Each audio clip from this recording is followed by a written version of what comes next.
வணக்க மக்களே, சற்று முன் வெளியான செய்தி ஒன்று வெளியாகுள்ளதாம். ஒரு தவறு செய்தால் அதை தெரிந்து செய்தால் அவன் தேவன் என்றாலும் விடமாட்டேன். ராகுல் காந்தி ஆசியுடன் கரூரில் தரமான சம்பவம் செய்ய போகும் விஜயம். வாங்க வீடியோ மூலமா காணலாம். அதாவது தமிழக அரசியல் களத்திலே நடிகர் விஜயின் தமிழக வெற்றி கழகமானது அரசு வேகத்துடன் முன்னேறி வருகிறதா. ஒரு தவறு செய்தால் அதை தெரிந்து செய்தால் அவன் தேவன் என்றாலும் விடமாட்டேன் என்றதான் எம்ஜிஆரின் புகழ்பெற்ற பாடலை மேற்கோள் காட்டிதான் அரசியல் தலைவர்களுக்கெல்லாம் அவள் மறைமுகமாகவே எச்சரிக்கை விடுத்துள்ளதாக அரசியல் நோக்கர்களெல்லாம் தங்களுடைய கருத்துக்களை தெரிவித்து வருகிறாராம். குறிப்பாக சொல்லப்போனால் திமுக காங்கிரஸ் கூட்டணியில் தற்போது ஏற்பட்டுள்ள விரிசலானது ராகுல் காந்தியுடன் ஆசியுடன் தான் விஜய்க்கு கைக்குள் கூடுதல் பலத்தையும் கொடுத்துள்ளதா என்ற கேள்வியெல்லாம் எழுந்துள்ளதா. அதாவது நடிகர் விஜயின் அடுத்த மக்கள் சந்திப்பு அரசியல் களத்திலே ஒரு பரப்பான கரூர் நடைபெறவுள்ளதாம். இது தற்செயலானது அல்ல.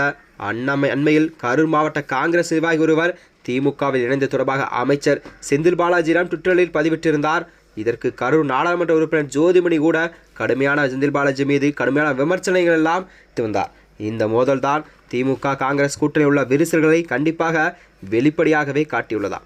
கரூரை பொறுத்தவரை கரூர் திமுகவின் கோட்டையாக கருதப்படுகிறதாம்.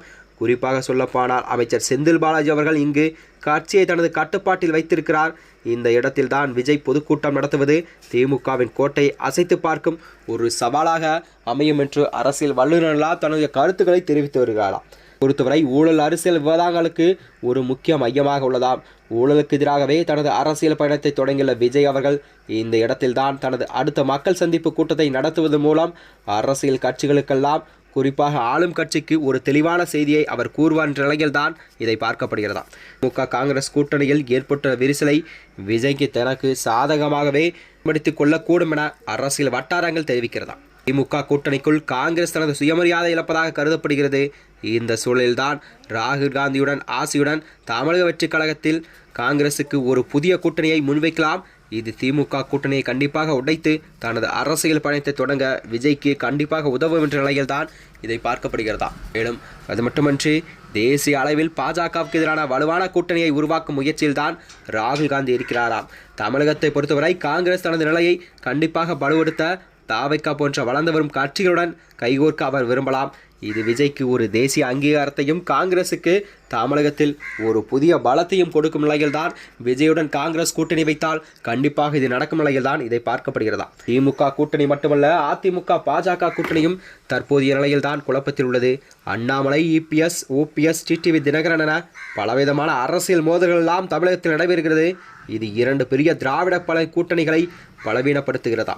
எனவேதான் விஜய்க்கு கண்டிப்பாக ஒரே நேரத்தில் இரண்டு திராவிட கட்சிகளையும் வீழ்த்தக்கூடிய ஒரு அரிய வாய்ப்பை கண்டிப்பாக அதிர்ஷ்டமாக கிடைத்துள்ளதாம். அதிமுகவின் தலைவரான எம்ஜிஆர் பாடிய ஒரு தவறை செய்தால் அதை தெரிந்து செய்தால் நேர்மையான அரசியலை வலியுறுத்தும் என்றும் விஜயின் இந்த வரிகளை மீண்டும் நினைவுபடுத்தும் மூலம்தான் தனது அரசியல் நோக்கம் நேர்மையாக ஊழற்றதாகவும் இருக்கும் என உணர்த்துகிறதா.